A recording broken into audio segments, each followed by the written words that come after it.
raise your questions at the end of the session. Please ask some questions so that I can understand whether you are able to get the content. I hope I'm audible to everybody. So, good morning to everyone, and let us start with this. Now, I have put my first slide, and that slide indicates the title of the chapter which I'm going to take today. Now, since you all are aware about the basics of the genetics right from your FY, SY, TY, and even MSc Part 1, this lecture may be a revision for you, but students, this revision is very essential because so many things you might not have remembered at this moment. Now, I'm going to take the chapter for you all is nucleotides, nucleic acids, and biosynthesis of nucleotides. Now, this chapter demands lot of details, lots and lots of details about the DNA molecule, its component, the structure of nucleotides, the chemistry of the nucleotides, and biosynthesis pathway. So, today's lecture is going to be the basic one, and it will relate you all to the basic fundamental aspects of DNA molecule and its component.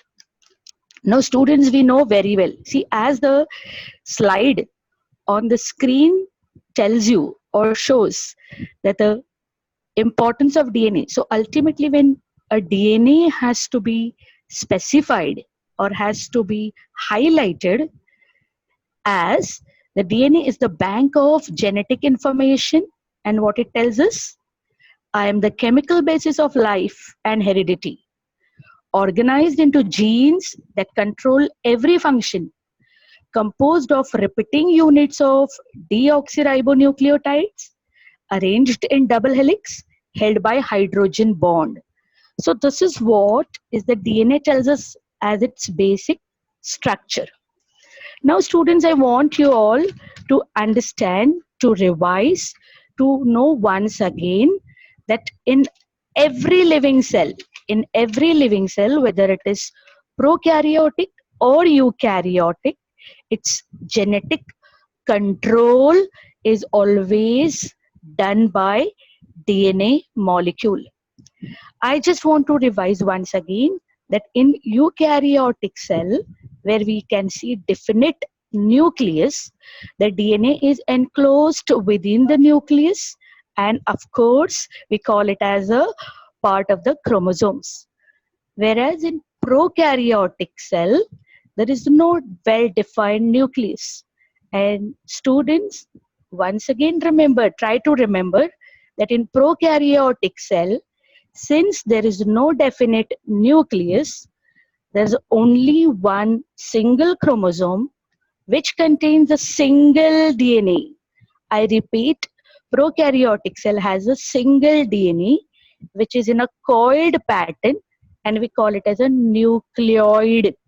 So this is the basic difference as far as the DNA of the cells are concerned. Now this DNA molecule is actually what is a long form? Deoxyribose nucleic acid. So let us talk a bit about nucleic acid. Students, let us talk a bit about nucleic acid. Now you know very well that there are two types of nucleic acid in each living cell. In eukaryotic, these nucleic acid are present within the nucleus, whereas in prokaryote, it is in the cytoplasm itself. So there are two types of nucleic acids, and these nucleic acids are very, very important biomolecules. These are important biomolecules with various functions, and these functions are vital for life. Nucleic acids perform various functions, and these functions are vital for life. They store, they express, and they transfer genetic information.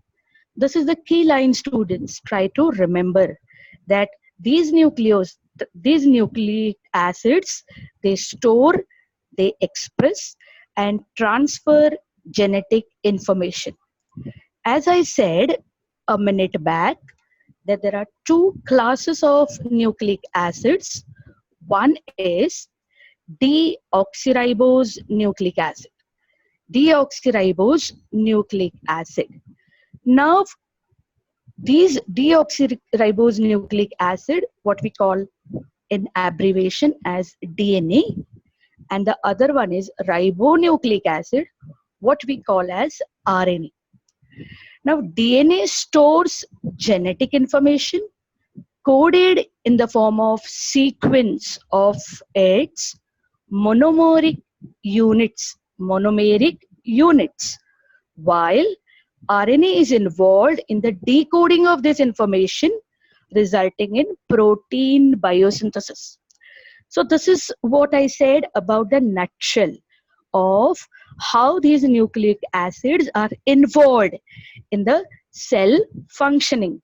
Students, for you, I will repeat these lines, since these are very, very important as to understand why these nucleic acids, nucleotides, and their biosynthesis is so important. So there are two classes of nucleic acids. One is deoxyribonucleic acid, what we call as DNA, and ribonucleic acid, what we call as RNA. DNA stores genetic information coded in the sequence of its monomeric units, which are nothing but the nucleotide sequence, while RNA is involved in the decoding of this information, resulting in protein biosynthesis. Now, when we talk about this nucleic acid, students, please try to recollect that these nucleic acids, as they are biomolecules, but they are very complex in structure. DNA and RNA both are required for the function of protein synthesis. Now, when we look at our chapter or the content which we are going to learn today is nothing but just one minute. These are just nothing but the details of mainly nucleotides, their structure, and their biosynthesis. Now here I would like to show you the next content in which I have written that what our today's chapter is going to be comprised of. Basically, we are going to learn together nucleotides and nucleic acid with respect to their structure and metabolism only. Now, in this chapter, what we will be discussing together? First one is DNA, its basic structure, and its structure as polymer of nucleotides. So I will be again giving you an account of how this DNA is structured, what are its components, how these components are placed. And in this DNA molecule, there are two types of basic components on the basis of which the nucleotides are also designed or defined. And these are two types, purines and pyrimidines. Now, students, you must understand that purines and pyrimidines, these are the very important component of the nucleotide, and in abbreviation we call or we know them as nitrogen bases. So there are two types of bases, purines and pyrimidines. So if you consider purines and pyrimidines as a basis, the remaining part of the nucleotide is same, and hence the nitrogen bases sequence or this purine pyrimidine sequence decides the content or decides the property of DNA molecule in the expression or in the process of protein synthesis. Now, there are two types of major component in the DNA molecule. One is purine and the other one is pyrimidines. These purines, we are going to learn types, their structure, molecular structure. Students, you must know the molecular structure of purines very well, because when we will learn the biosynthetic pathway, you have to understand the steps very well, and the steps will be understood only when you know the structure in detail and their biosynthesis pathway. For these purines and pyrimidines, the pathways are of two types. One is known as de novo and the other one is salvage pathway. I repeat again. So purines, types, structure, their biosynthesis by de novo as well as salvage pathway, and even the regulation of biosynthesis. The next one is pyrimidines. These pyrimidines are also very distinct in the DNA molecule. Their types, structure, once again the biosynthesis, de novo and salvage pathway, and its regulation of biosynthesis. So this is going to be the scope of our chapter overall. Now, what I'm going to discuss with you is, nothing but the details of nucleotides.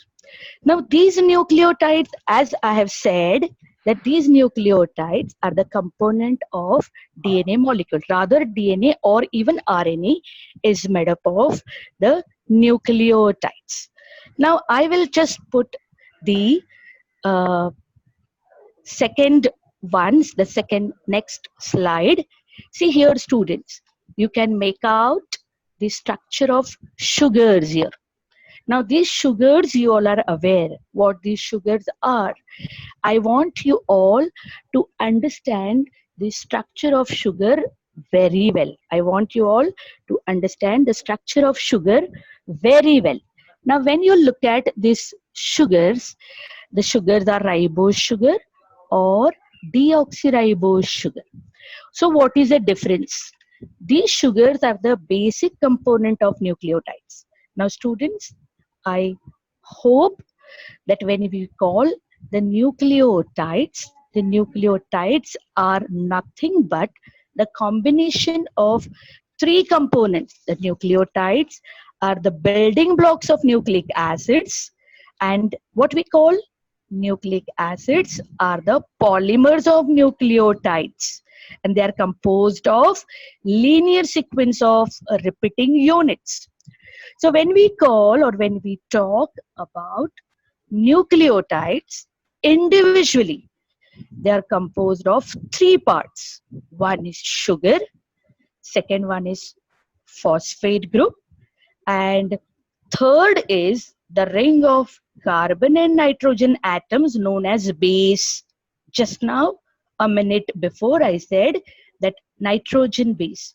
So ultimately, what is more distinct in DNA and RNA molecule is the sequence of the nitrogen bases attached to the sugar and phosphate, and that decides the expression or information uh, possibility or efficiency of DNA molecule. So the first concept which we will learn is what are the sugars.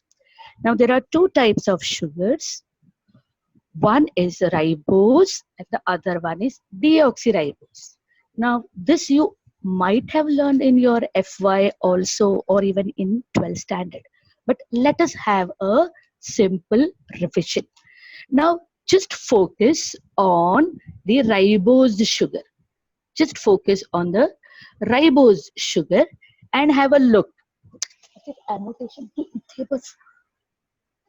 Now, when you look at the ribose sugar, I want annotations.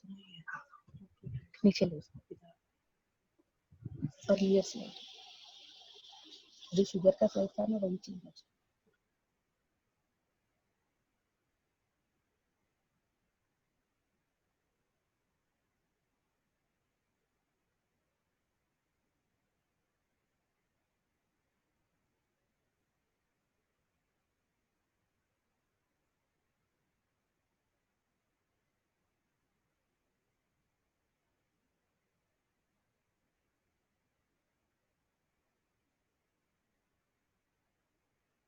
Ribose sugar, when you look at it, you can see the oxygen is at the upper side, and we have to count the carbon atoms as clockwise. 1, 2, 3, 4, and fifth carbon is out of the ring. Hello? Yeah. So the first, second, third, fourth, and fifth. So fifth carbon is out of the ring, and that is very, very important because at this fifth carbon, phosphate group is attached, making that nucleoside.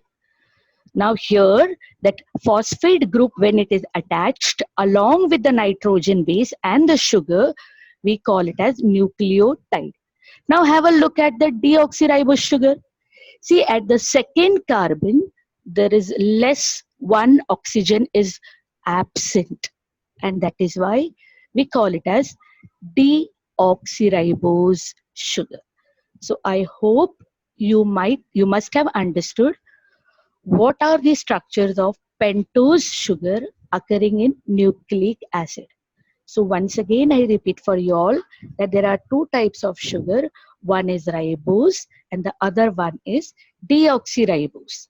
Ribose and deoxyribose are pentose sugar having the oxygen and four carbons in the ring, and the fifth carbon is in the is outside the ring. Now here,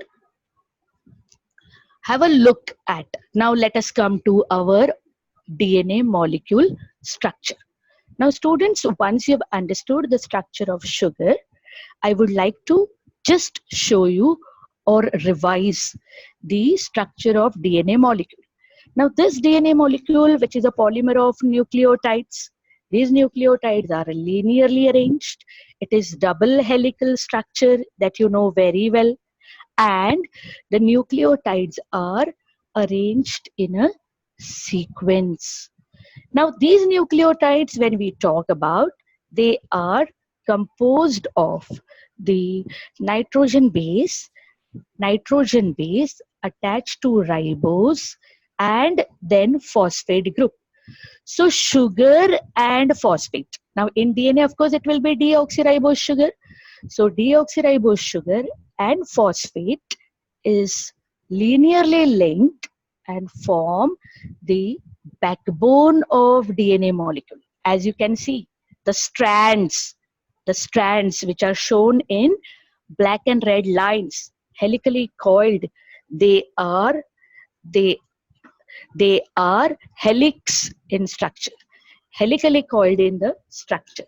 So here you can make out, I have shown it with PS alternatively. So these are the sugar and phosphate linked with each other, and they make the backbone strand of DNA molecule. Now, this DNA molecule shows the inner space filled with the typically linked nitrogen bases. Now students, there are, as I've already said, that there are two types, purines and pyrimidines. Now purines and pyrimidines, if you look at this, if you look at the next slide, I have put these purines and pyrimidines in two categories. I have not mentioned which is the exact purine and which are all pyrimidines. I'm just giving you the basic structure.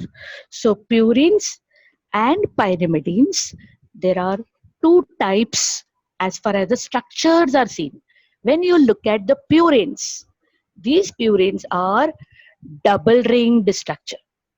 These purines are double ringed structure, whereas the B structure is of pyrimidine and they are single ringed structure.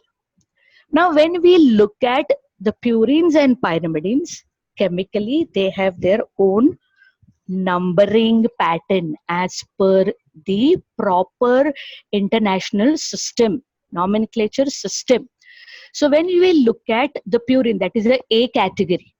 See here, it shows that the nitrogen is occupying a specific position and even along with carbon and hydrogen. Whereas if you see the pyrimidine, you will find it is also containing the nitrogen, carbon and hydrogen. Now students, have a look at the numbering. Have a look at the numbering. The numbering, when you look at this, look at the numbering. See, pyrimidines are purines are numbered anti-clockwise. Purines are numbered anti-clockwise. So here is the first, then second, then comes third, then fourth, fifth, and then sixth. Whereas the second ring is once again numbered as clockwise. This is the seventh, eighth, and ninth.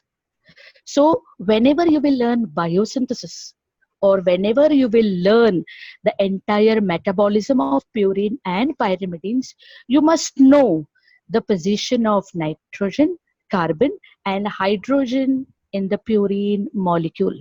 So once again I repeat, see here, the purine category or the purine molecules are complex molecules.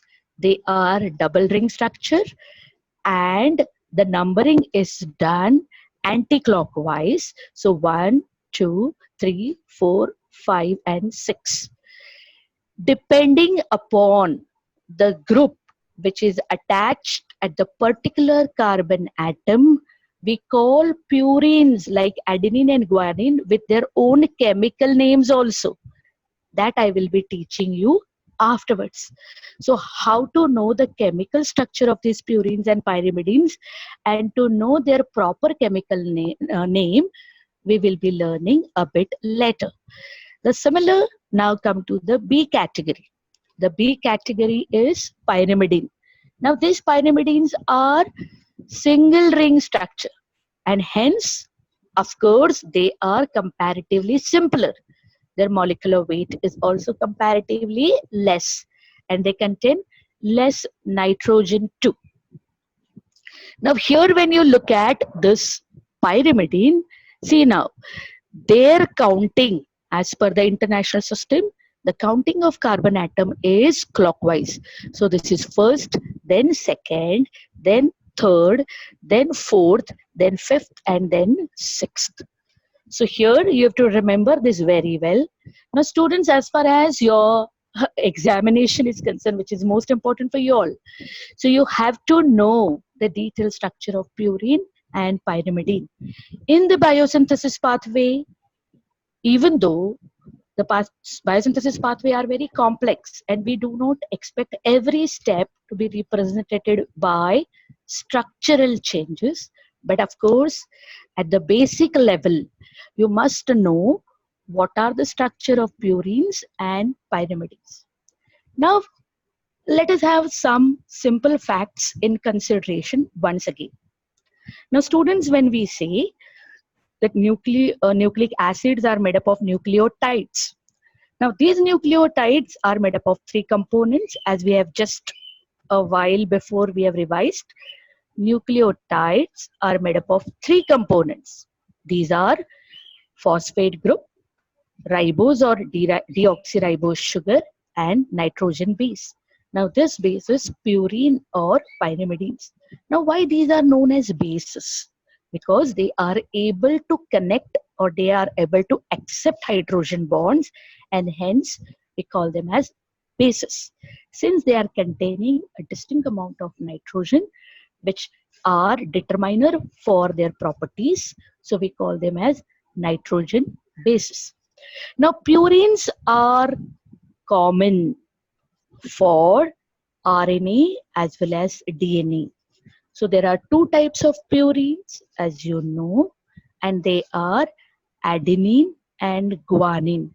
Now, students, what happens, generally we call nucleotides as adenine and guanine. Generally, students tend to say there are four types of nucleotides, two purine and two pyrimidine in DNA or in RNA. But students, once again, I want you to realize one thing, that purines and pyrimidines are the nitrogen bases. So, purines are of two types, adenine and guanine, whereas pyrimidines are of two types, and three types actually, but two in either DNA or in RNA. Now you know very well that adenine and guanine, as you can see in my next picture, next slide. Now here I want you all to pay very proper attention, because this is the main part where you're going to understand. This is the major content where you are going to understand what is the structure of adenine guanine and what are the structures of cytosine, thiamine and uracil. So this is going to be the most important part for today's lecture. Now there are two types of purines, as I said. Once again, these purines are common for DNA as well as for RNA molecule. Now students, once again, let it be intermittent reminder for you that DNA is double stranded structure and RNA is a single stranded structure. DNA is the main, what we call as a central dogma, which is responsible for storing the genetic information and also is responsible for expression of genetic information via activity of different types of RNAs. Now, when we talk about the purines, adenine and guanine, these are two purines which are common for DNA as well as RNA. Now, students, again, here I want to add into your information. When we talk about adenine and guanine, as I had said, these are the common bases for RNA as well as DNA. Now, when this adenine and guanine is attached to ribose sugar, these nitrogen bases, that is, or purines or pyrimidines, are attached to the first carbon atom. Just before, I had shown you the structure of ribose and deoxyribose. So the counting of carbon atom is always clockwise. So these nitrogen bases are attached to ribose sugar at its first carbon atom position. So when adenine is attached to ribose sugar, we call it as a ribonucleotide and we call it as adenosine. You have heard a lot of, like, when we say ATP, we always call it the adenosine triphosphate, isn't it? So when the adenine is combined or is attached to the ribose sugar, we call it as adenosine.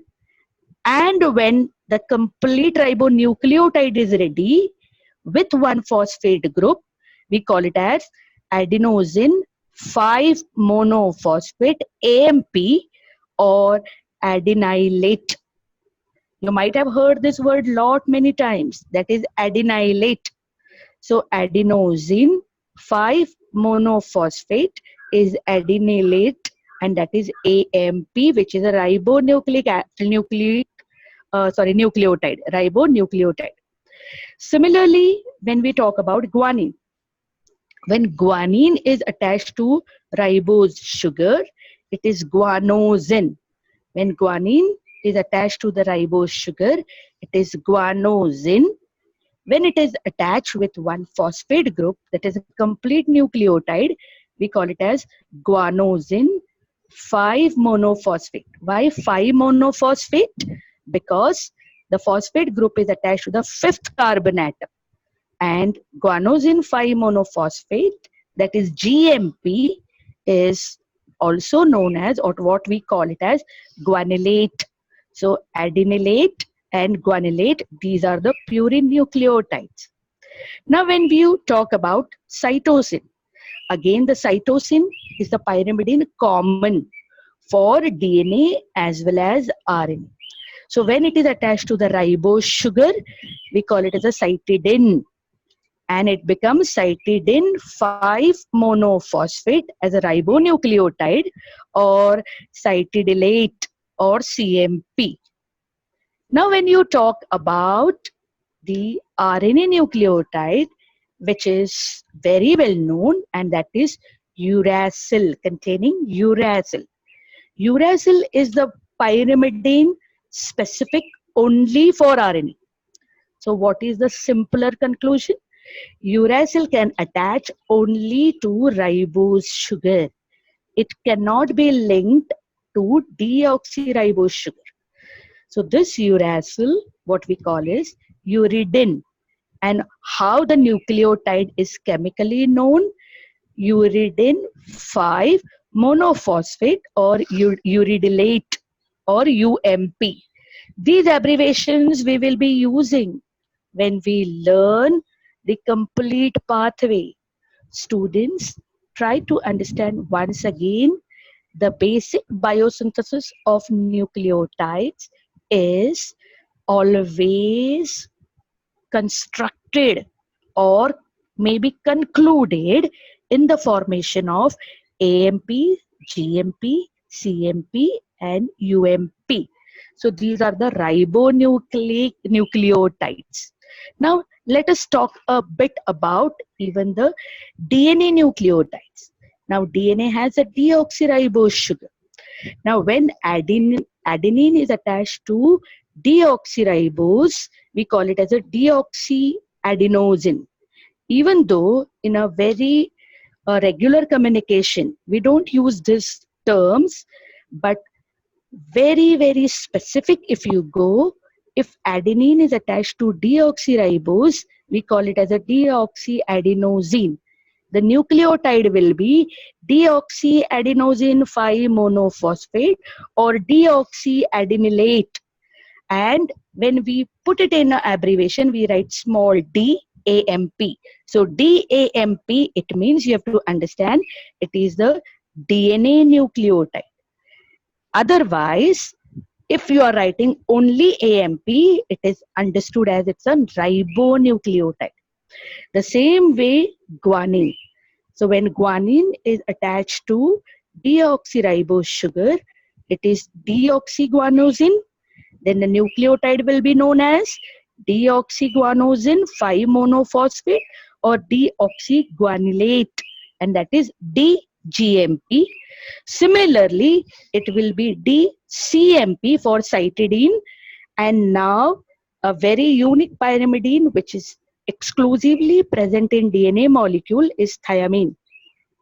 Now, thiamine cannot be connected to ribose sugar.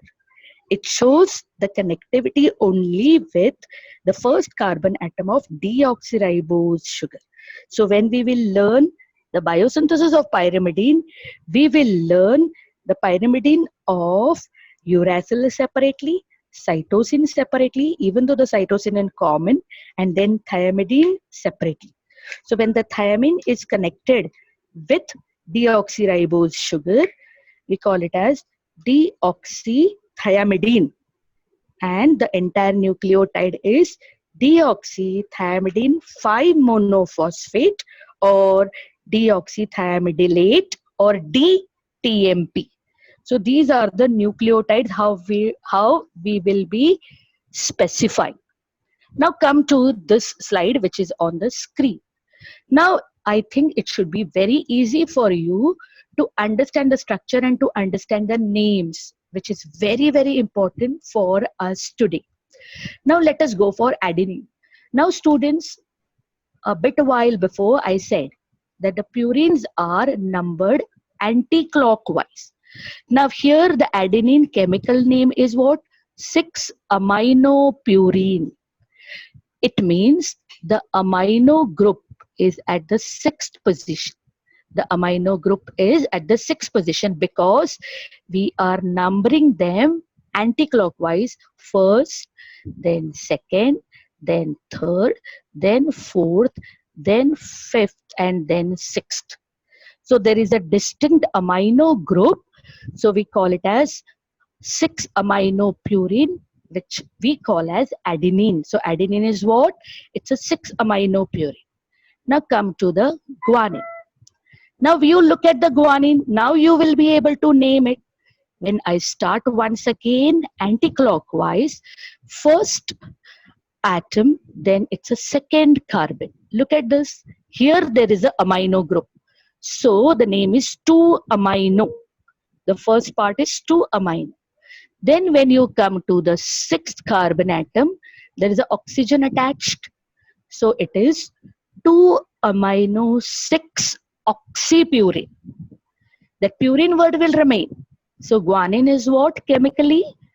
2-amino-6-oxypurine. Students, please have a proper look here again. Naming is very, very easy. Only thing is you have to know the pattern of numbering the atoms. So if you look at the adenine, it is 6-aminopurine because amino group is at the sixth carbon position. Whereas the guanine here has amino group as well as oxygen attached. So amino group is at the second carbon and oxygen is at the sixth carbon. Otherwise, for both adenine and guanine, the side ring is same. So what differentiate them is position of amino group and position of oxygen. So adenine is known as a 6-aminopurine and guanine is 2-amino-6-oxypurine. Now let us come to the simpler, comparatively simpler structures. There are 3 pyrimidines, as I've said. Cytosine is common for DNA as well as RNA. Now have a look at this. Now pyrimidine, what I told you, pyrimidine will be numbered clockwise. So it will start from the lower nitrogen here. See, first, second, third, fourth, fifth, and sixth. Now you can name by yourself. Here the pyrimidine cytosine is known as 2-oxy because oxygen is present at the second carbon atom. And then come to the amino group that is present at the fourth carbon.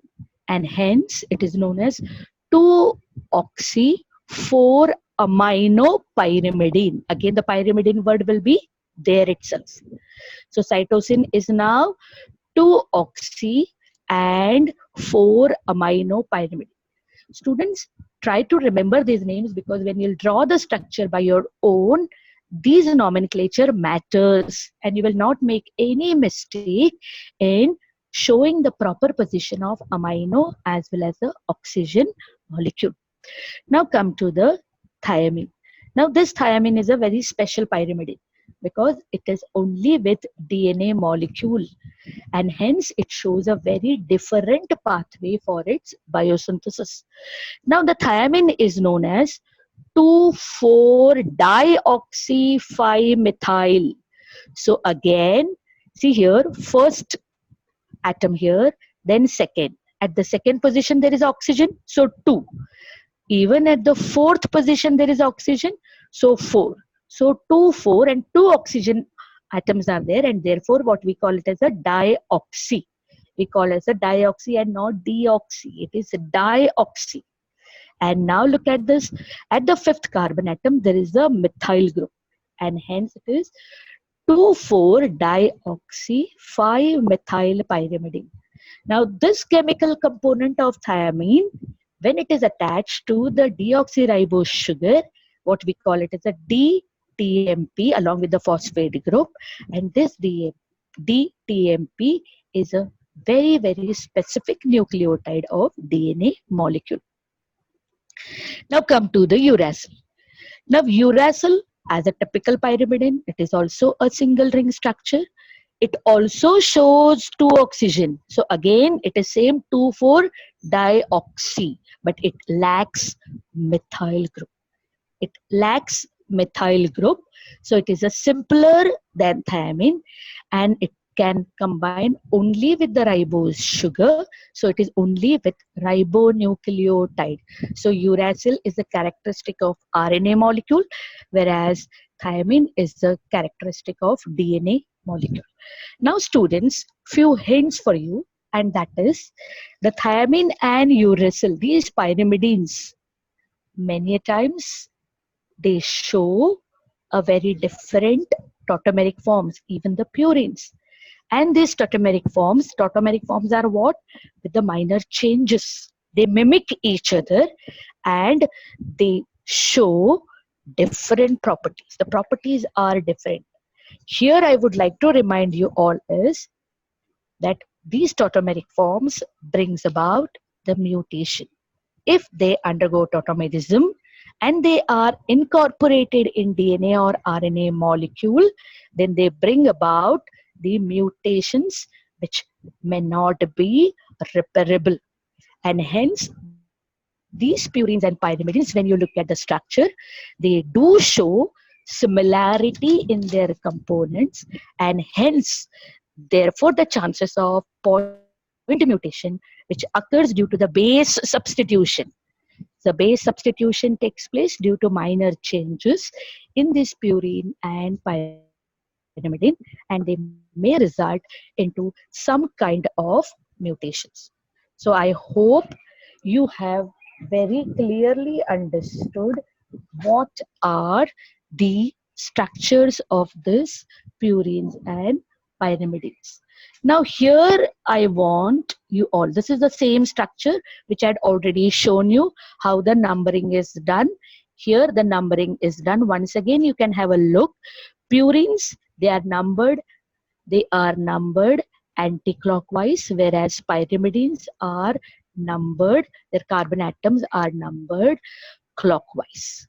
Now here, this is the same slide which I happen to just show you, but now have a look at this. Now this is the last part which I want you to know, which I want you to know that how the linkage is done. Students, I hope, Gauri, am I audible till now? Yes, ma'am. Because everything is very clearly heard, na? Yes. And the slides are visible? Yes. Yeah, okay, okay. Now I'll give you last 5 minutes to raise your hand or to ask me the questions. You can write the questions later on. Don't feel shy thinking that itna chota sa doubt, how I will ask. Just don't think that. Whatever your doubts, you can get it cleared.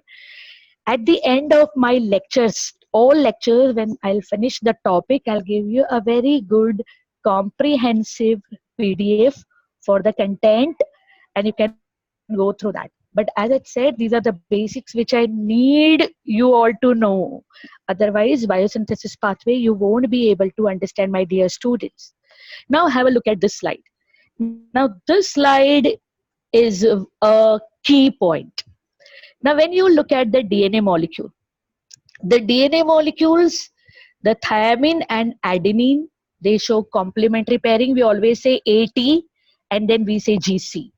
So complementary pairing, when we say, see, this is the pyrimidine molecule, this is the pyrimidine molecule, and this is the purine molecule. Now they share the hydrogen bond. They share this hydrogen bond with each other. So in pyrimidine and purine bond, that is adenine and thiamine, they share double hydrogen bond. That is what always we write. We write A is equal to T. That is equal to is nothing but the double hydrogen bond. So thiamine and adenine are linked with each other by two hydrogen bonds, and they connect connect this DNA strand. So wherever the complementary pairing, when we say adenine links with thiamine or thiamine links with adenine, it is by means of two hydrogen bond. one very important feature I'm going to tell you. Let us complete this first. Now here is the next pair of complementary nitrogen bases and complementary attachment. So here cytosine is a pyrimidine and this is the guanine as a purine.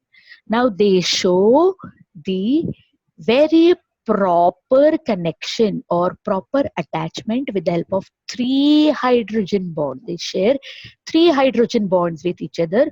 So we always say G with triple hydrogen bond and cytosine. Now here when we talk about A and T and C and G, these are the complementary base pair attachment. Now students, you have heard Chargaff's rule in DNA molecule, that number of purines and number of pyrimidines in any segment of DNA, even if you take, it has to be equal because one purine attached to the other pyrimidine and so on. Now here, one very important curiosity generally students have, that why DNA molecule shows a helical structure, why it is not that symmetrical, why it is not only the looped structure but it is helical structure.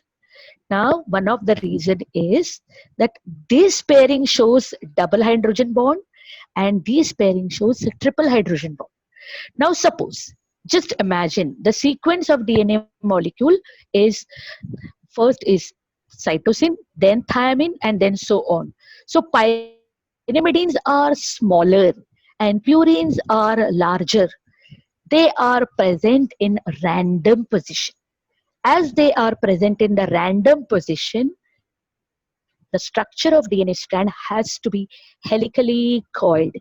You must have seen the metallic staircases of old type of buildings which you get it in a South Bombay, that they show spiral staircases and the steps are there to connect the strands of this spiral staircases, and hence the DNA molecule is spirally helically coiled because of difference in the molecular size of pyrimidines and purines, but the connection is with one pyrimidine and the other purine.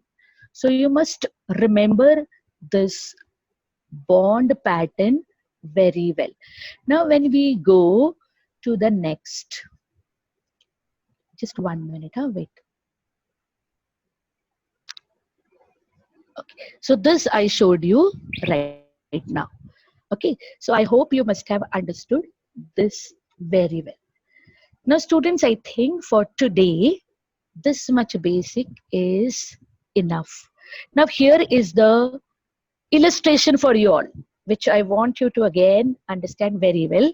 This is the structure of biologically important nucleotide and that is ATP. We talk a lot many times about ATP. Now have a look at this. The ATP is an energy nucleotide which we know very well. Students, get a question that why it is an energy nucleotide. Why it is an energy nucleotide? It is adenosine because it is attached to the ribose sugar and adenine. So it is a 6-aminopurine. Our adenine is attached at the first carbon atom. It's a ribose sugar, so it is adenosine. And there are 3 phosphate groups. Now these 2 phosphate groups are high energy anhydride bonds. These phosphate groups, when they separate, they are taken away during dephosphorylation of ATP molecule, high amount of energy is released, which is used as a metabolic energy. And therefore, this adenosine triphosphate is known as the energy nucleotide, and very, very important in almost all metabolic pathways, whether the energy is utilized or energy is formed, the mention or the existence of ATP molecule is always there. So students, what we learned today, I hope you could get it. You can revise on your own. We have learned the basic type of nucleic acids. I'm just quickly revising it. We have learned basic type of nucleic acid, 2 types, DNA as well as RNA. So deoxyribonucleic acid and ribose nucleic acid. We have learned that nucleic acid are made up of nucleotides. These nucleotides, they are of three components: phosphate molecule, sugar molecule, pentose sugar, and the nitrogen base. So pentose sugar is of two types, either ribose or deoxyribose. When you look at the ribose sugar, it has got OH at the second carbon. When we say deoxyribose, it has got only H and not O. Therefore, we call it as a deoxyribose sugar. Deoxyribose sugar is in DNA molecule. Ribose sugar is in RNA molecule. When we talk about the nitrogen bases, when the nitrogen bases are attached to the sugars, we say that it is a main structure because phosphate molecules are very common. And the nucleotides are formed. These nucleotides are either ribonucleotides or deoxyribonucleotides. Purines are common in both, that is adenine and guanine. Both are common for ribose nucleotide as well as deoxyribose nucleotide. Even in the pyrimidine, cytosine is common. But uracil is characteristic of RNA and thymine is characteristic of DNA molecule. Students, you all have learned very well the chemical component or the chemical nomenclature of these all five nitrogen bases. For your reference, I will put this again. So there are five types of nitrogen bases. Two are categorized in the purine and three are categorized in the pyrimidine.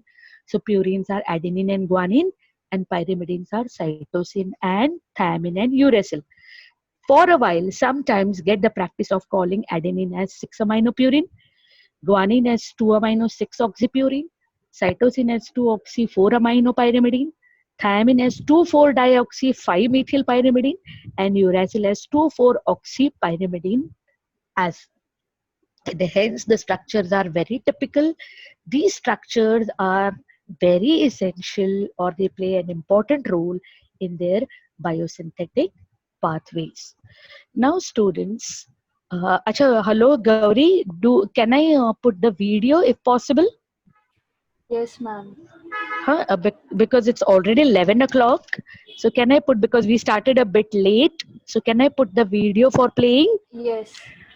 This video is very simple. I hope you will be able to hear also the sound, but this video shows the entire gist or the summary of what I told you today. Play. Ask if they want the link on the chat. Link I will send later on. Link if you want a chat, I will send it later on. Is it okay? Yes, ma'am. And just check the video. Gauri, immediately tell me whether the sound is proper. Yes. Play.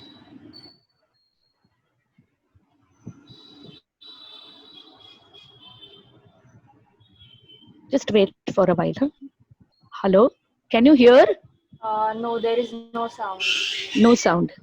No sound. No sound doesn't matter, but doesn't matter. Just have a look. No sound, but then to just look at the subtitles and just look at the titles which are shown. I think, see, this is the one. Yeah, here the nucleus and the DNA structure. Now here the cell is shown and the cell shows the presence of chromosome as well as the DNA molecule. Now this DNA molecule, there are two strands helically coiled and it is made up of polymers. It is a polymer of nucleotides, which I had said. So this DNA is a polymer. What is a polymer? Polymer is made up of lot of monomeric molecules. So lot of monomer. Now here the starch ka spelling is a little bit wrong, but let it be. So starch example, that glucose, lot of glucose molecules, the complex molecule of starch is formed and therefore glucose is a monomeric unit. And hence DNA is a polymer of various nucleotides as we have seen already. So here the DNA is a polymer of nucleotides. Now look at this. This is the typical nucleotide. Central one is a sugar, pentose sugar, phosphate group, and nitrogen base. So this is a typical nucleotide. Now here, look at the structure. This phosphate group is attached to the 5th carbon atom. If it is deoxyribose sugar, it is a nucleotide of DNA molecule. And this phosphate group is in the form of PO4.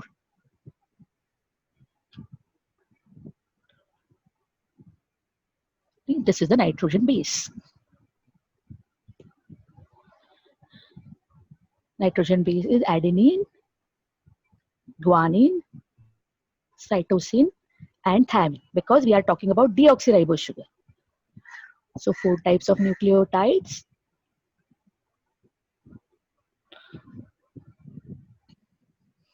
You can make out here thymine, cytosine, adenine, and guanine. Now they are linked with these are the pyrimidine and these are the purines.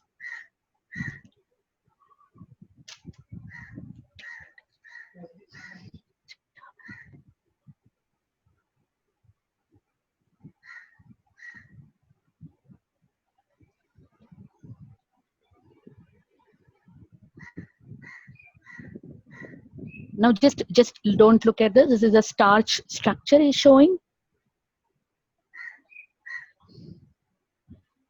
And see now all these nucleotide nitrogen bases, they make the DNA molecule structure. Even though the video is very, very simple, it will definitely help you to revise.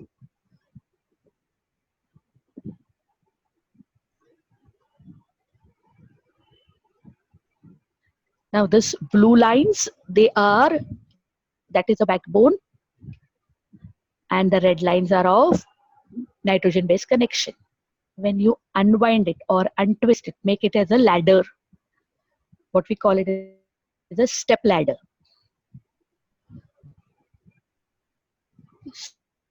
So the lines, the side supporting vertical linear component is sugar phosphate backbone, and the steps, actual steps, are nitrogen bases.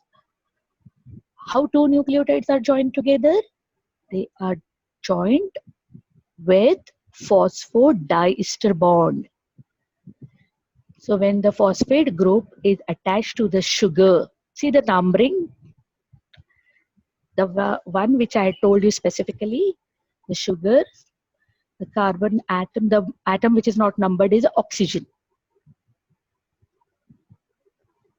So 5th carbon atom is attached to 3rd, and we always called it as a 5', 3'. I hope you remember this. We always call it as 5', 3'.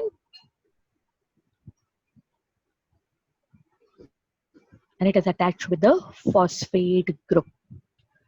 During each link, the water molecule is given away, and the bonds are known as phosphodiester bond because they link 2 sugars together. So this is the one side of DNA strand. Double strand ka one single strand. So this is the sugar phosphate backbone.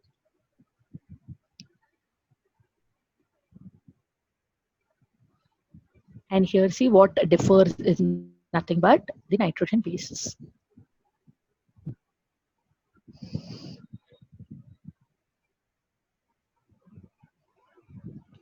Now how the construction? See, the construction is random position of the nucleotides, the sequence which is very typical, very characteristic for the DNA type, and it is connected with the complementary part.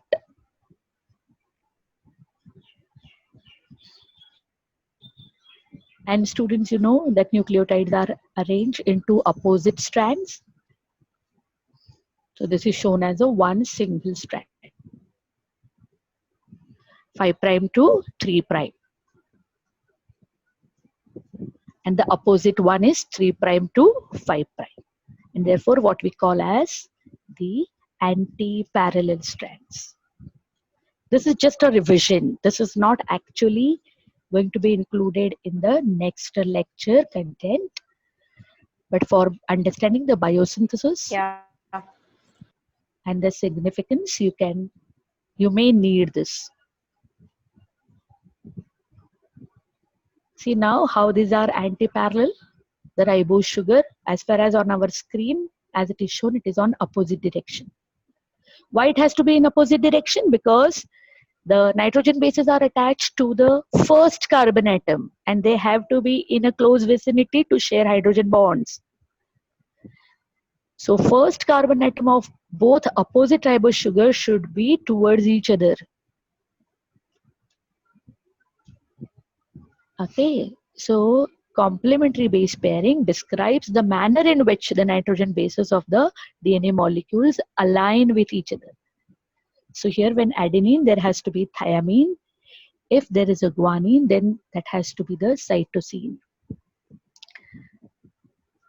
So like this, we always say A to T and C to G, and that makes a DNA molecule. Now students, please remember, purines are complex structures compared to pyrimidine. So obviously pyrimidine biosynthesis is comparatively simpler pathway.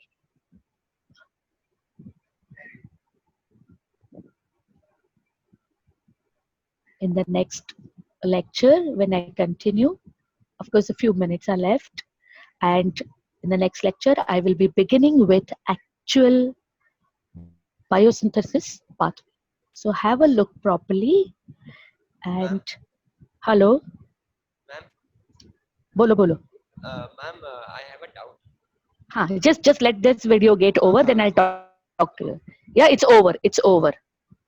Yeah, it's over. Ma'am, about that two pathway which we talked Huh. earlier. Ma'am, Huh. these two pathway are common in plants and animals, or we are talking whole about plants only? No, it is common in plants and animal. It is common in eukaryotic as well as prokaryotic cell. So it is common. See, basically what happens, DNA molecule when you take, DNA, is that Tawfiq speaking? Yes, ma'am. So when you consider DNA or RNA, suppose if I tell you, give you the DNA molecule, you cannot differentiate whether it is a plant DNA or animal DNA, Yes. right? Structurally. Yes. Structurally. And see, that is why we say that expression of DNA molecule matters a lot. So genetic expression decides, a very nice line I came across, the genetic expression or information stored in DNA molecule decides whether you will be a man or a mouse. You will be bee or you will be a bull. You understand that? Yes. So the pathways are ditto same. And moreover, students, when you learn these pathways, you may think, what is the significance? The significance is lots of human diseases are related with these biosynthetic pathways. If the biosynthetic pathway face some disturbance or some abnormalities during their processing, the person may have a very severe type of ailment or disorders. And then it is designated as nucleotide biosynthesis disturbance hazards.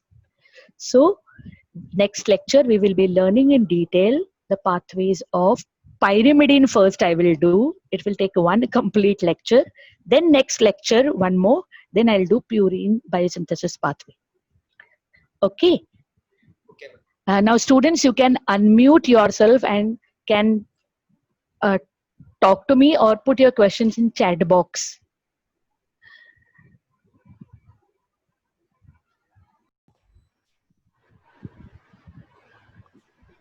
Am I audible? Hello. Yes, ma'am. Okay.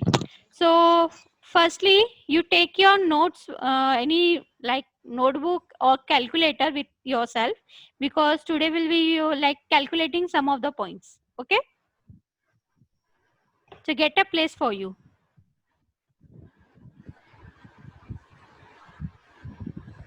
So everyone ready? Hello.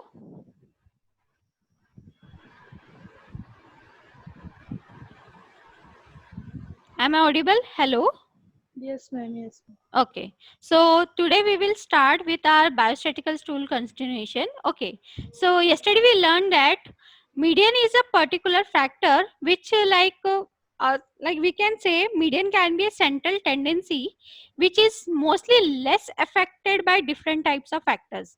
The data variability does not affect mostly the median. So that is a particular character we take a decision to select a median in most of the data. Okay, so what are we going to study now? We will now today going to study the dispersion or the standard deviations which are the factor affecting our central tendency. Means these are the data which make our central tendency to vary. So let's start with our dispersion. So what does this measure of dispersion what it is actually? So mostly it is like a positive data or a relative position of a data set which conveys the dispersion or the variations of the data. It is like mostly described when the variations like variability in the data or the measurement which describe like a difference between the values is measured. So what are the examples? Mostly it is like standard deviations, mean deviations, range or percentiles. These are just a similar examples. We're going to learn many things. So just look this example. This is a 3 data sets. Which one? First one says the addition of your all 60 make 300, right? So add up for the second and third. Someone do for the second and third one.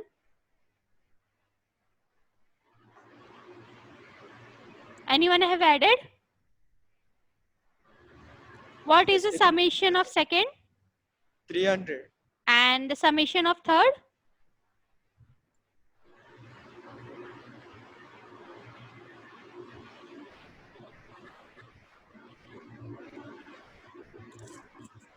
Ma'am, same 300. 300. Means this all 3 different sets, but the summation is 300.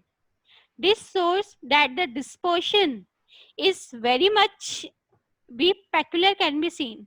Just look the example. First is all same. Second, it has like a range is from 30 to 60. And the third one has from 10 to 90. Means the larger dispersion is seen in third one, right? So we will go further. What are the like types of dispersion? We just saw the effect of dispersion. Now we will learn about what are the types. Types are mostly like described in the distance distance deviation measure or average. So what does distance? Distance is as a we know it is like a spread, means same. Your third example of from 10 to 90 has a larger range, larger distance. So more there is a distance deviation. Whereas if we consider first and second option, the average is slightly similar because the range was lesser. So that is type of average deviation. So if the distances become the measure section, then variance or the variability of the data or the different values decide the distance.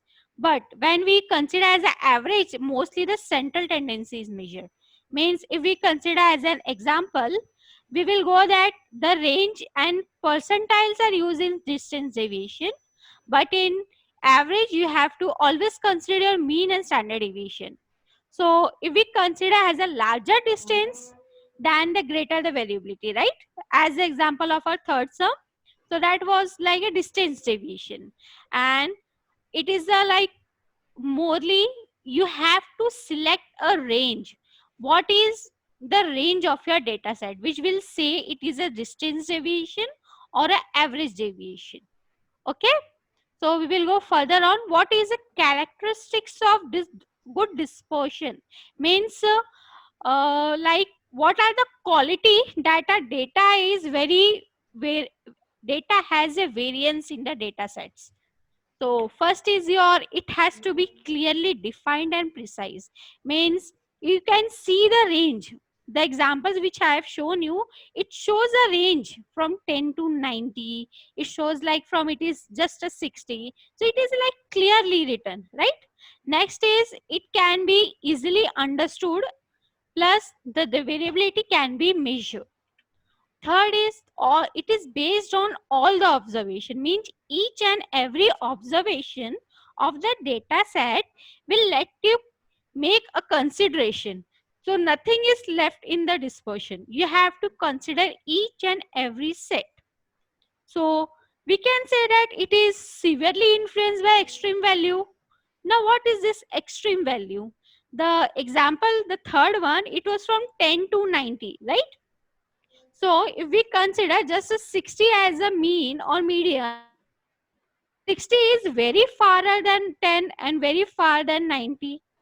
So we can say it is very much affected by the extreme values. So that is a reason the example one was the best if we consider for the central tendency, and the third has a least preference because the variation range is more there. So dispersions are easy to calculate, plus it is capable of treated algebraically, means you can calculate each and every parameter in dispersion. So now we will go for the standard deviation. We have just learned what are the dispersion, what are the variance. Okay, so now we will go for the deviations. Standard deviation is mostly said as it is a root mean square deviation. What does it say? Root mean square deviation. Just check for the different value. Like if the it is well known that if the smaller SG value, then the uniformity is more in data. But the larger value says that the variability. This is a main theme of standard deviation. So we will just go for the formula looking. So there are two types of formula for ungrouped data and for group data. So in ungrouped data, you have to go for the sigma. This is a notation called as sigma, which is for standard deviations, and it can be like a root of your summation of your difference between your values and the x bar upon your the number of observation. Same your deviation for a group data. It is mostly the frequency and the difference between your data value set. Okay, now where your D is mostly written as x minus x bar. X bar is your mean. So all the time when are you going to calculate, you have to first step is your find your mean. Okay, now for the observation number. Here it is capital N, right? What does capital N says?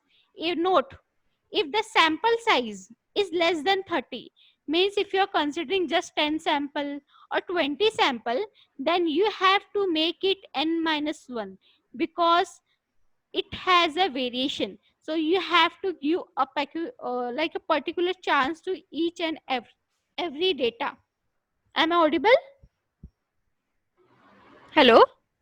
Yes, Yes, yes, Okay, yes, ma'am. so if you have like a set of more than 30 sample, like if you consider you have a 31 sample, then your n will be always 31, not n minus 1. So this parameter is always considered when the sample is n is your 30 or less than 30. Okay, so how to calculate your ungrouped data? Let go for like a steps. We can say you have go to check your formula. So find your mean. X bar can be written as a in X or in bracket bar, or it can be given like this icon. So it is a calculate of your mean. Then find your D or dx. It can be both. So your D is the X is a particular data minus your mean. So next step is find your summations, find your dx square and its summations, and then calculate your SD. Okay, so we can say that SD is always a value mentioned along with mean. You can't say just that SD was 2. You have to state the mean value plus minus SD. And SD is always listen in plus minus, because if we consider our earlier example of third set, which was from 10 to 90, the 60 or the, it can be a 50, any one of can be a mean. It's an example. So if we write plus minus 30, then it's considered as a 10 is also considered, 90 is also considered. But if we say like directly plus minus, it is not a character. You have to write the mean value and then SD. Okay. So see, you have to read your mean value plus minus and write the SD. And if the unit is given, then you have to write the unit also. Like it can be mg, it can be a particular centimeter, anything. The example will state the unit of particular character, and you have to always consider that smaller the SD value, uniformity is more. Okay, so just be ready with your pen and pencil. We will going to check data of this. This is a sum. Calculate standard deviation to collect the leaf length data in centimeters. Okay, and interpret the dispersion. You have to now calculate the standard deviation. This is a data set. So can you see? It start from, it is already arranged in ascending order. So you can say it is 17 to 25. The range is from 17 to 25. So what is your, now you have to first calculate your mean, then your dx, and in summation. So this is your sum. Find your mean value. What is a mean value? Anyone? Use the calculator.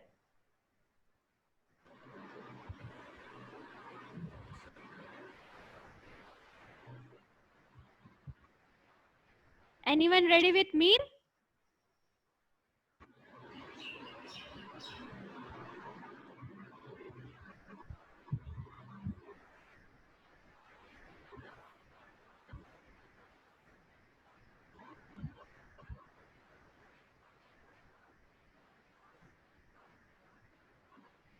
Hello. Am I audible?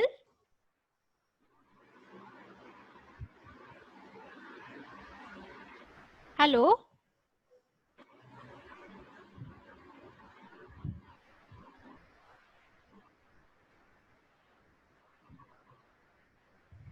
I'm 19. 19. Anyone else?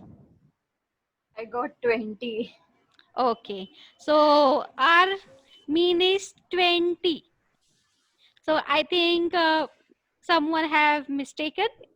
So our mean was 20. We use dx by, like, this is now your x bar. Okay. So we will take a minus of everything, because see this, and you have to denote the minus and addition sign in your dx. How it is written? Okay. Then you have to make a dx square. Means you have founded your dx, you have to make a square, and you have to make a summation. So your summation here is 112. So if we put in this formula, like where you have to make a root of 112 by number of observation. So calculate now your standard deviation. Put the values in the formula.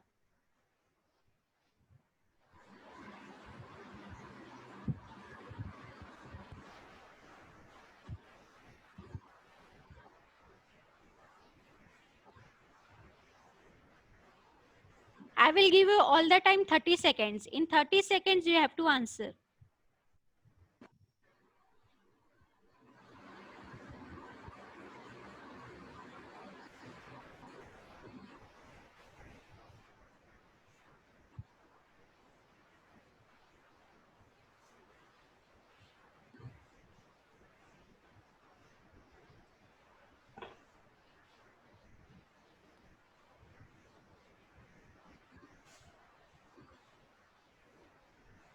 Anyone ready?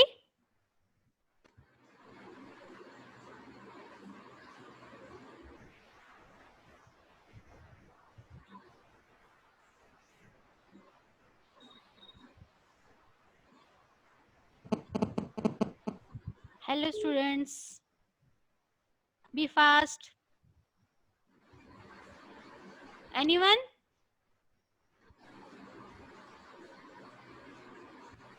You have to just put the value. You have to take square root of 112 by number of observation.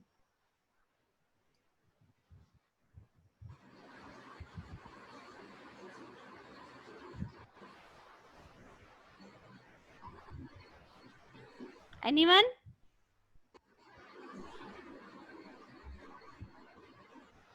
Okay, tell me one answer. What is n year? Hello, what is n year?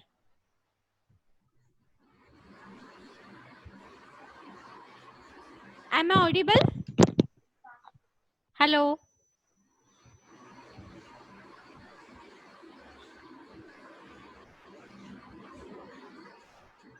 Hello. DP sir. Yes, ma'am. Okay. So what is n year? 20 na? 20. 20? 19. 19. 19. You have to consider your note. N minus 1. So your n is 19. So you have to divide your 112 by 19 and then take a root. So the value is 2.4279. किसी को मिला था ये value? हाँ ma'am. हाँ तो बोला क्यों नहीं? आप see, you have to calculate your sum and you have to say the value. Don't wait for your friends because the addition and calculation you are doing, it's your confidence level. So you have to say, okay? So now we will go for the another sum. This is the same data set which have used for the central tendency. So let's see what is the deviation in this data set where it starts from 10 and ends with 26. Now calculate the mean here. Start, your 30 seconds starts now.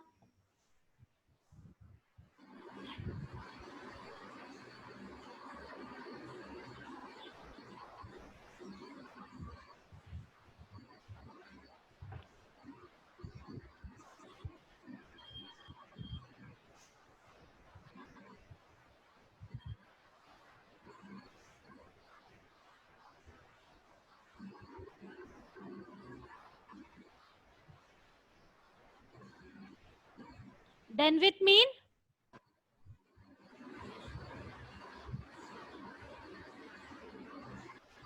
$19. Any other? 20. आगे points के बाद भी कुछ number आते हैं. You have to consider those points also. In biostat, you can't leave the decimal numbers to be like that. I'm getting 20. 20 point. 20. 20 point. No, ma'am. Yeah. I'm getting only 20. Yes, No. ma'am. Okay. It's 20. Then if you make a summations, same formula, you find your dx, go for your square, and the summation is 524. Okay? Now put in the formula.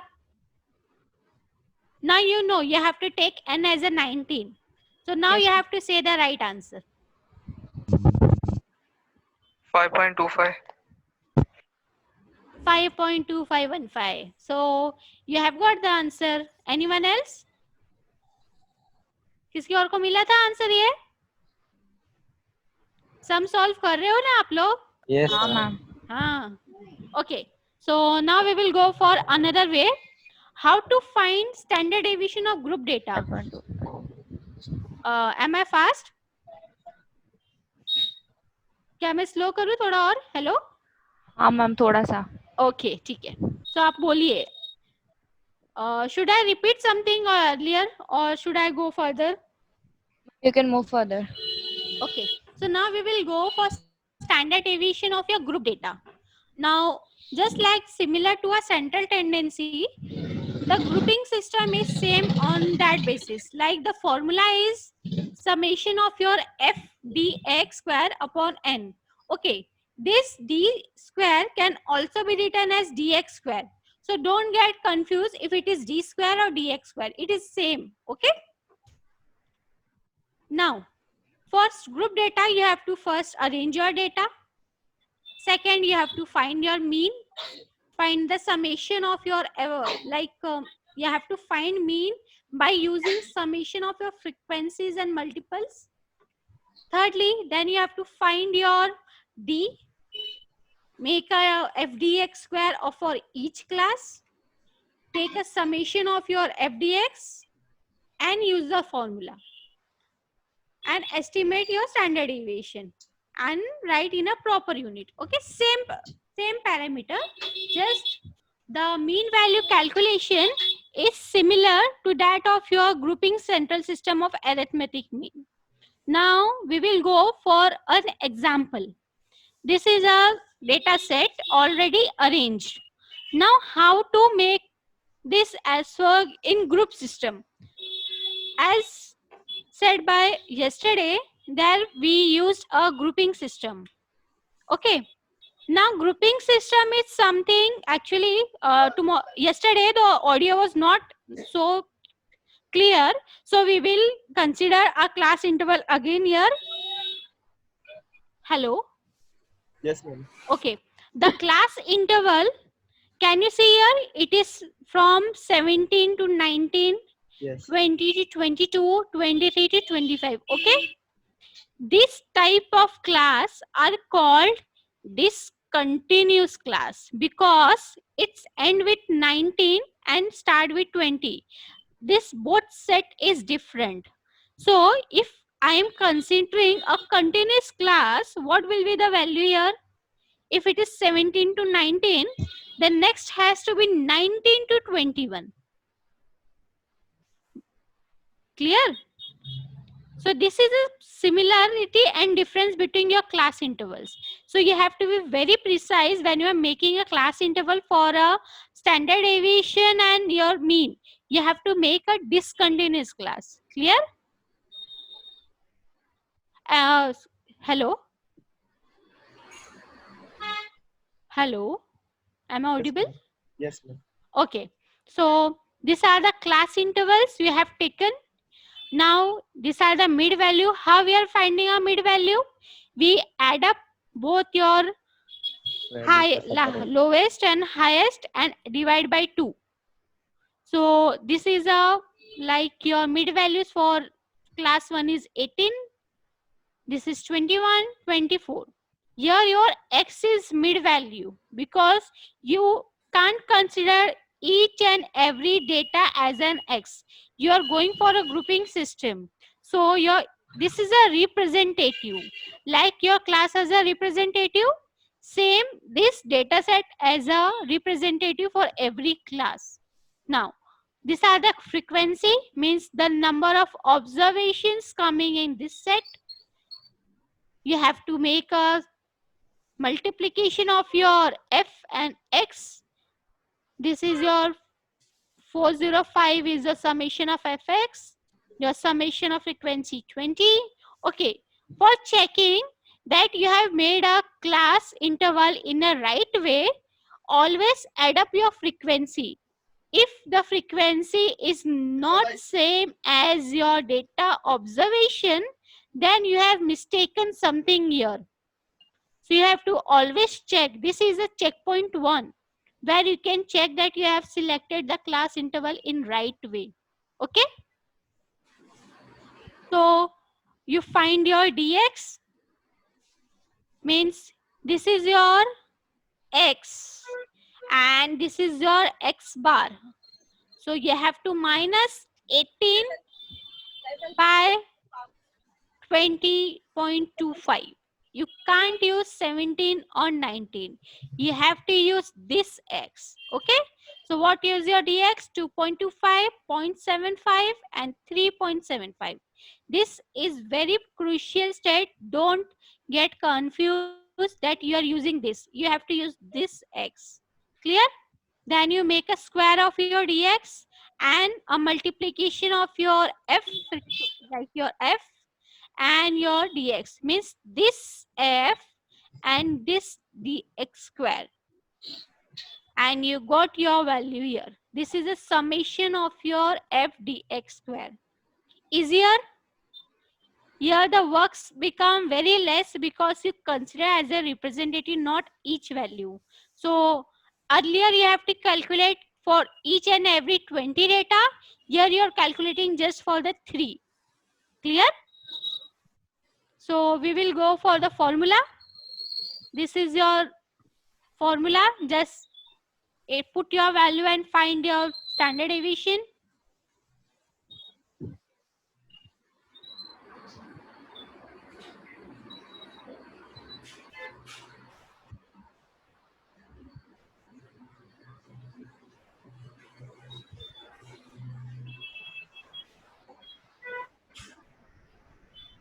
Anyone got the answer?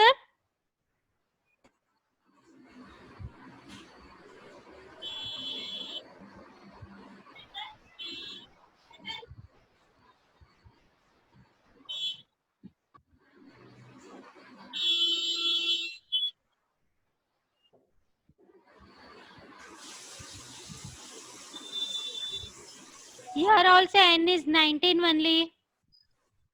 You have to divide your 105.75 by 19 and make a root of it. What is the value? 2.35. 2.359. Yeah, 2.359. So how to interpret it? Avoid the question. The question has not been changed, so avoid it. How to interpret now this data? We have to write the collected data of leaf length, which was in centimeter, shows a central value with SG of, and you have to write the value. Means you have to always write the mean value 20.25 plus minus 2.5. Can you see the values here? Yes, It is ma'am. just a 10% of the total. So can we go for the another example? See, this is another data set where it is from 10 to 26. Make a class. Now, what is a class interval? Let me know. Someone tell. How will you make a class?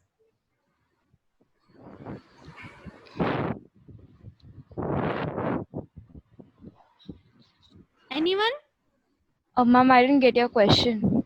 You have to make a class intervals. Okay. The first step. You have a range from 10 to 26. You can make a class of 4 also, 5 also, 3 also. And you have to make a discontinuous class. So 10 to 15, 16 10 to to 20, 15, 16 to 21 to 25, 25 to 50. just make sure when you make a class, the individual are same. Like if you make 10 to 15, it has 6 character. So you can't make 16 to 20. Right? Because 16 to 20 will have 5. So if I am making from 10 to 16, the next has to be from 17 to 22. Clear? Yes, ma'am. So you have to make equidistance, 22 or 23, I think, something around that. So I have made the class of like 5, where I have considered 10 to 14, 15 to 19, and 20 to 24. So see, each class has a 5 individual, right? You have to find your mid value, same frequency, all steps are same. So you have to just follow the protocol. You have to calculate each and everything, and then you go for the putting in the formula. Now calculate for this.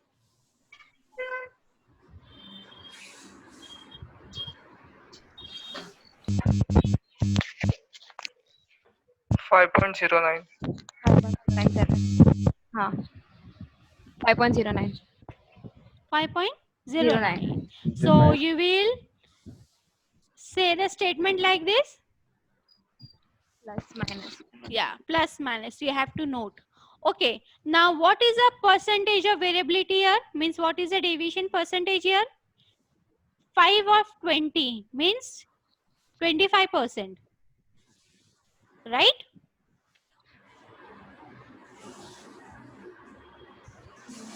किसी को समझा ये statement? नहीं ma'am. हाँ, तो बोलो. If I say 25% means ये जो आपका SG है which is 5.09, consider just approx of 5.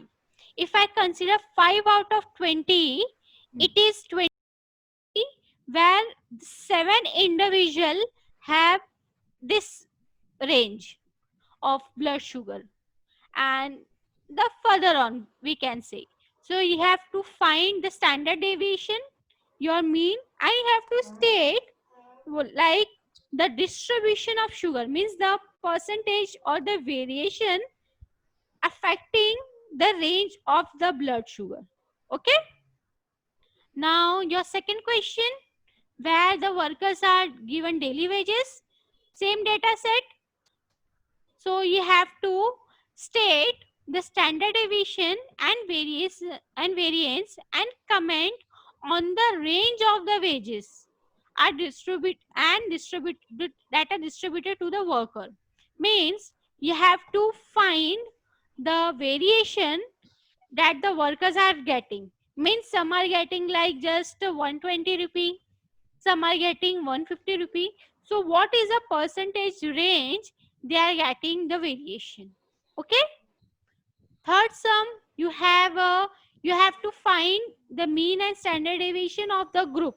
It's just a class numbers given and you have to calculate. Next is also the same.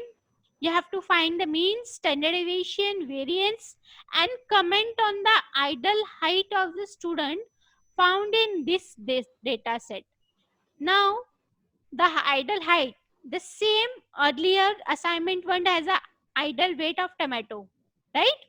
So what is the parameter you consider it is a ideal value? The data have to be answer.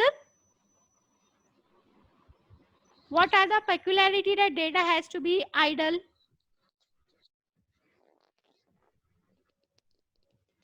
Anyone? Did you get my question? Hello? Hello? Am I audible? Yes ma'am. Okay. So what are the peculiarity that it is the ideal conditions? The type of data have to be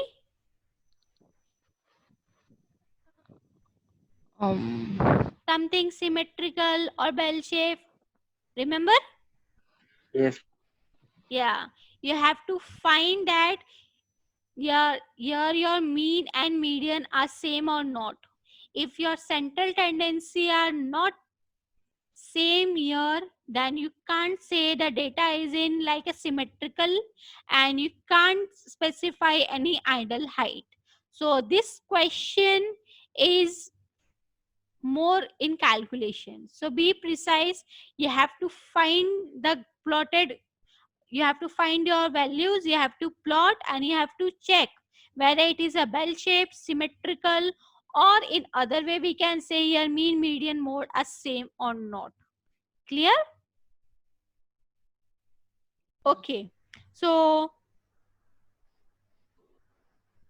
any questions we have today?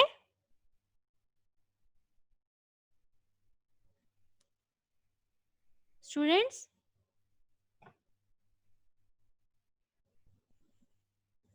Do you have any question or any like confusion between the parameters? No. Nothing? No. Okay. Now, next, if we have time, we will go for something correlations. Hello? Yes, ma'am. Okay. Today we are going to just study the types of correlation and next time we will go with this further continuation. Okay. Now, the correlation. First, we will understand what is linear and non-linear. Can you see this graph? Yes. Okay, the first graph, see, the data here which is plotted has been given a linear curve, means a straight line. So this is a linearity. But in the second one, the dispersion of data is something like a curve. So this is not linear because it is not in a straight line. So if we specify linear and non-linear data have to be like the plotting of the data have to be in straight line for the linearity. Okay. Now, what is positive correlation and negative correlation? Just a short introduction. So see here, if the data is increasing from lowest to highest value, means look at your x this year x axis. If the data here was like 1 2 3 or 5 10, or if the value here was like 10 20 30, so means as the x value increases, the y value also increases, right? Means both are increasing in the same way. So this is a type of positive. Just see in this graph, if the x value rises, means when it goes from left to right, the graph point decreases. This is a negative correlation. Clear?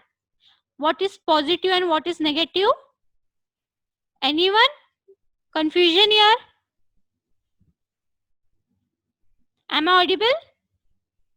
Yes, ma'am. Yes. Okay. So now we will go the types of relation. So what is a first? Simple. It can be like a relationship between a two variable, like this type of data. Means I am considering x variable and y variable. So this is a simple correlation. But if I say partial, then partial is something like the relationship is considered for only this two, but you have to study only on two variable. Means relationship can be like if I will say the enzyme activity, or like example of your metabolic rate. If I say your metabolic rate is affected by your like weight and height, okay, but I have to study your BMI on the basis of only weight, because I can't consider both the value at same time. So that is something the partial one. Next is the multiple. In multiple, the correlation relationship between three or more is found. Means if I consider your BMI is affected by your height, weight, your age, or your gender. So that is a multiple type of factors affecting the graph. So that is a type of a multiple correlations type. Okay. So clear with the simple, partial and multiple? Any question in this? Hello? Oh, ma'am. Okay. So what are the types of studying this correlation? There are the types in a scatter diagram method. Scatter diagram means you can say the relationship that is like two quantitative variable are measured on same individual. Means if I consider the same example of our BMI, I can say the metabolic rate of this both are considered on same individual, right? So for the second, it is a Karp-Poisson coefficient, where you go for a quantitative variable measure of same individual, but they are interrelated. Means you have going to check that your height and weight both are how affecting your BMI. Okay. So here you can study the effect of each parameter on your BMI, and here you can study the factors affecting interrelatedly on BMI. Clear? So next is a Spearman correlation, where you go for a study of relationship between the qualitative. Means you go for like it is a physical character or morphological or visible character, not a quantitative one. You go for a quality check. Or you can say, if I give a rank, means if I say the BMI of 20 to 25 is good and 25 to 30 is better. So means I am taking a particular quality for that class. So that is a type of Spearman correlation where a group is given a particular quality or a particular like attire which we go for the calculations or the study. Okay. Now, what is coefficient of correlation? Just look at this graph. Can you see here the first graph? Yes, ma'am. Okay. So just look the data plotted here. It is showing just the value of x and y both are increasing, right? And the data is in a straight line, means it is a perfect positive correlation. But just we can say here some data has been dispersed, right? Like if we go for an example, the example we studied for the measure of dispersion. Do you remember today's? The 60-60 can be in the same line, or like the second one, it can be like approximately here. So it can be like data can be plotted. But if the data in a dispersed type means it is like 10, 20, 19 means other types of data which has been dispersed. So it goes from perfect positive to the highly positive, not a perfect positive. And another thing, if the coefficient correlation is 1, then it is a perfect positive. This one is an ideal condition data because coefficient and correlation will come 1 in very ideal condition and it can't be more than 1. Coefficient of correlation will be all their value will be always will be equal to 1 or less than 1 but not more than 1. Okay, so just see the third graph. Here it is 0.05, so it is very low positive correlation. Just next graph, it is decreasing type, it is negative. Same for goes further on, as the data dispersion become in a linearity, the perfectness increases. And the last graph, just look around, the data has been dispersed in like water molecules or the gaseous molecule in a containers. So they have no relation to each other, they are just has been dispersed here. See, each and every data is just roaming, like it can't be considered as a set of data. So these are the like a particular linearities and very different things. So now what is the properties of your correlations? First, it will always be lie between your -1 to +1. The coefficient of correlation is denoted by this icon that is like similar to R. The perfect positive is +1, negative is -1. If the stronger association is seen, then it will be closer to +1. And if the value is closer to -1, it is said that it is negatively associated. So these are the terms you are going to use when you are calculating your correlation, which will be continued in the next lecture, and you will state the conclusion on this basis. Okay, if your R come close to 0, you will say there is no relation between the like two variables or parameters. Clear? So this is something we are going to further. So we will stop now here. For like correlation and regression will be your starting topic for the next lecture. So any question for today's session? Anyone? No, ma'am. Okay. So the second assignment will be given today. You have to submit both the assignment. Clear? Hello, DP sir. Hello.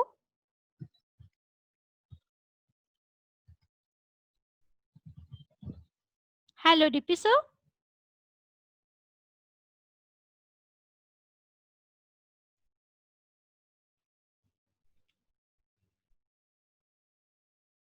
Hello.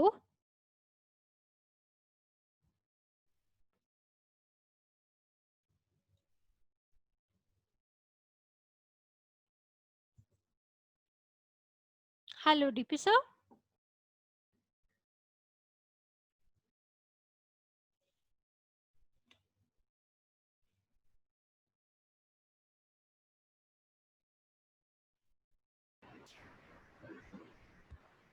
Hello DP sir. हाँ हो गया। हाँ sir, complete हो गया आज का। हाँ okay, सो Aishwarya take over कर रही है।